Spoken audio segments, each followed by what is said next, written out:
El ofrecido es deuda. Miguel Carvajal, ministro de Defensa, está con nosotros. Señor ministro, muy buenos días. Buenos días, Carlos. Un saludo cordial. Le ha tocado una entrada bastante difícil en su cartera. Movimiento por todo lado. Vamos con el tema de los radares. El caso Perros, el caso de los radares, está ahí, las avionetas. Me decía usted que se siente como bajo una cascada, pero bueno, lo importante es mantenerse parado ahí. Claro, ¿Cómo va el frescura, ¿no? ¿Cómo va el tema de los radares? ¿Cuál es la real situación? Bueno, Le digo esto porque se le ha pretendido vender al país la imagen de que estamos asolados por el narcotráfico, no tenemos defensa aérea, el precipicio, todo es malo en este país para la prensa autodenominada independiente. Sí, a usted le digo, a usted, eso es. Sí, mire Carlos, como usted conoce y el país conoce, desde el 2007, cuando estuvimos en la primera etapa del gobierno, y sobre todo luego de los de Angostura, 2008, el país, a través del Gobierno Nacional, ha venido desarrollando una serie de inversiones para recuperar a su plenitud, o en los niveles adecuados más bien, la capacidad operativa de nuestras Fuerzas Armadas. Hemos realizado inversiones importantes, sobre todo en la Fuerza Aérea. Tenemos helicópteros DRUF, ahora tenemos un escuadrón de Super Tucanos que estábamos en situación muy crítica en el 2008. Hemos incorporado una flota de aviones, total, ¿no? De aviones supersónicos, los Chita. Algunos se mostraron inclusive en la parada del 24 de mayo y en las celebraciones de la batalla de Pichincha. Entonces hemos hecho algunas inversiones. Entre esas inversiones también iniciamos la compra de los radares, de un sistema de radares sobre todo para la parte centro y norte. Esos radares efectivamente tenían que estar, digamos así, de acuerdo a los tiempos del contrato inicialmente pactado, debían estar instalados. Ha habido atrasos, ha habido prórrogas, hay 4 prórrogas, el contrato está vigente, las garantías están vigentes, los radares están en el Ecuador, los centros de mando y control están instalados.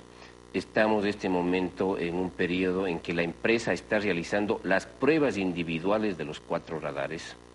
Y luego de las pruebas individuales que estimamos concluyan el 30 de junio, debe procederse con las pruebas de interconexión entre los radares entre sí, los centros de mando y control.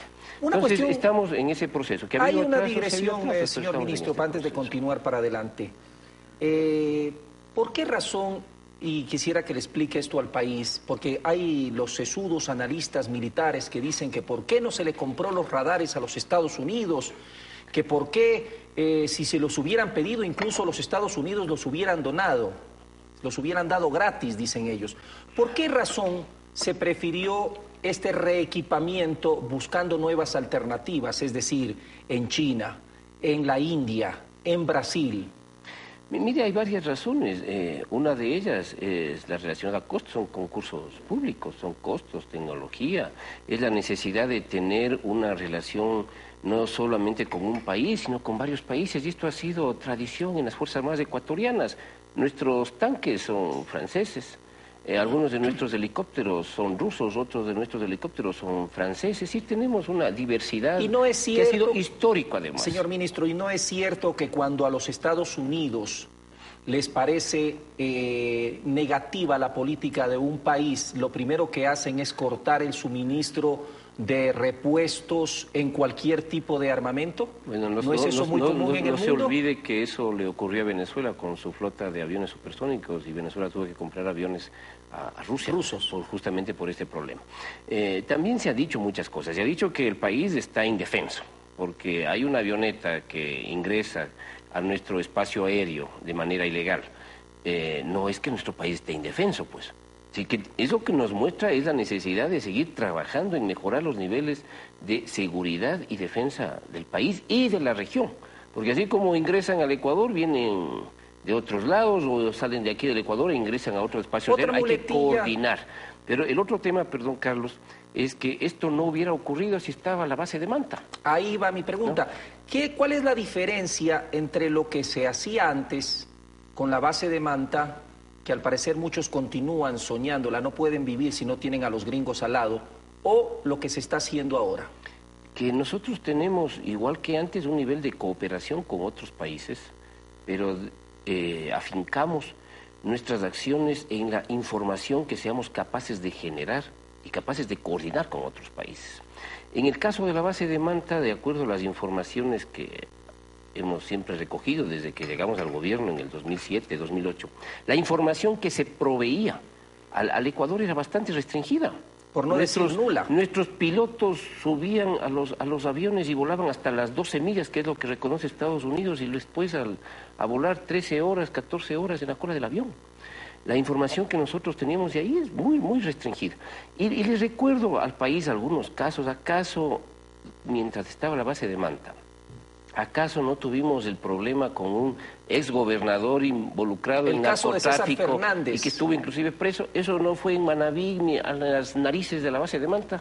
¿Acaso no hemos tenido casos como el del avión mexicano? En Esmeraldas. Que estuvo primero en Quito y luego en Esmeraldas con rastros de cocaína. Es decir, este es un problema que va más allá del tener una base, no tener una base, más allá de esta discusión ideológica que a veces nos recuerda la añoranza de algunos que quisieran estar en una relación neocolonialista en el país.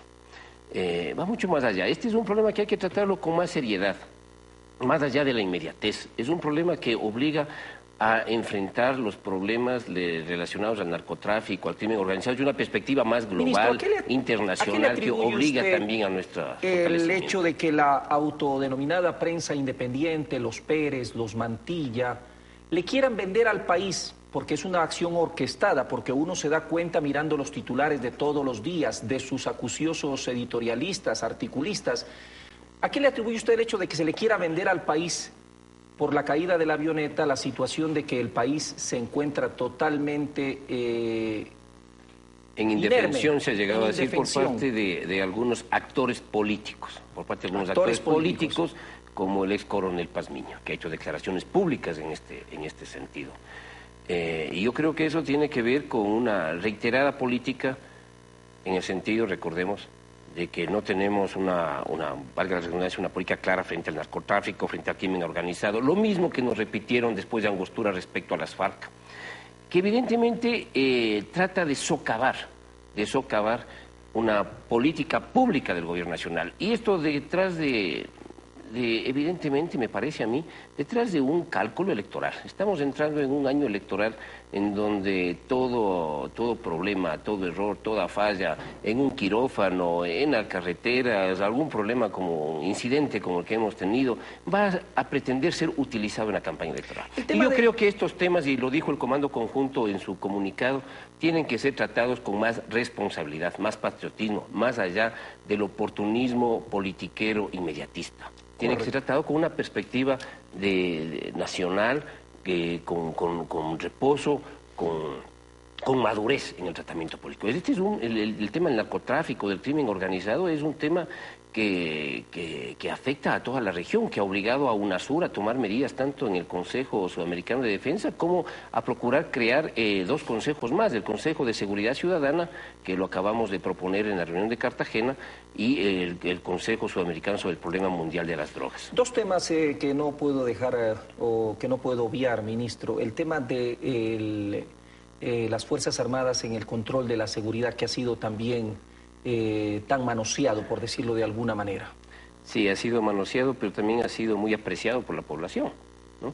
Las Fuerzas Armadas tienen una misión fundamental, que es proteger la soberanía, la integridad territorial. Así como la policía tiene una misión fundamental, que es proteger la seguridad interna, la seguridad ciudadana. Pero ambas instituciones, como todas las instituciones del Estado, tienen la misión constitucional de proteger los derechos de la población. ¿Qué derecho más importante que el de su vida, su integridad? En base a esta disposición, las Fuerzas Armadas están colaborando con la Policía Nacional, coordinando en patrullajes, en control de armas, que es una competencia propia de Fuerzas Armadas, pero también labores de inteligencia frente al crimen organizado, frente a la delincuencia. Esta es una obligación del Estado. Y tenemos que ir adecuando las instituciones a las circunstancias cambiantes del mundo. ¿Cuál es la situación en los cuarteles a esta hora, ministro? Porque otro de los temas que frecuentemente la prensa autodenominada independiente ventila es una supuesta insatisfacción, un cierto malestar con el gobierno constituido, reclamos, es decir, Se vende la idea de que ahí existe de todo menos tranquilidad. No es cierto. El Ecuador ventajosamente cuenta con unas Fuerzas Armadas muy profesionales, muy disciplinadas, que el gobierno nacional ha atendido el mejoramiento de su haber militar. Por eso es que a veces nos crece el gasto militar. Estamos en procesos de inversiones importantes en el mejoramiento de la calidad de vida de las infraestructuras.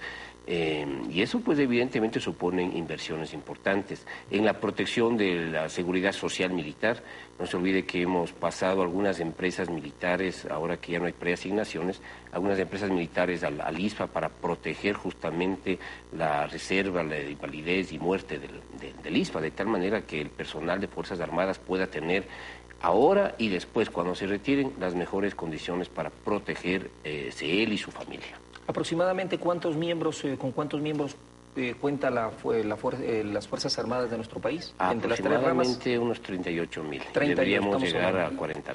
Ya. Gracias, ministro. ¿Alguna? No, un saludo cordial. Creo que la parada militar del 24 de mayo fue un acto muy simbólico del país, que recupera un espíritu de trabajo, un espíritu ético que muestra también la capacidad de defensa de nuestro país. Creo que esa es la mejor respuesta frente a estas especulaciones que yo creo que se desarrolla en un ambiente absolutamente irresponsable. Nosotros debemos tratar estos temas, vuelvo y repito, como lo dice el comunicado del Comando Conjunto, expedido el día jueves 24, con responsabilidad, con patriotismo. No es que no estemos dispuestos, como debemos obligatoriamente estar dispuestos a todos los escrutinios, todos los controles, pero tratemos de estos temas con responsabilidad, mirando la perspectiva nacional. Ya, ministro. Gracias. Miguel Carvajal, ministro de Defensa, 7:31, tras la pausa.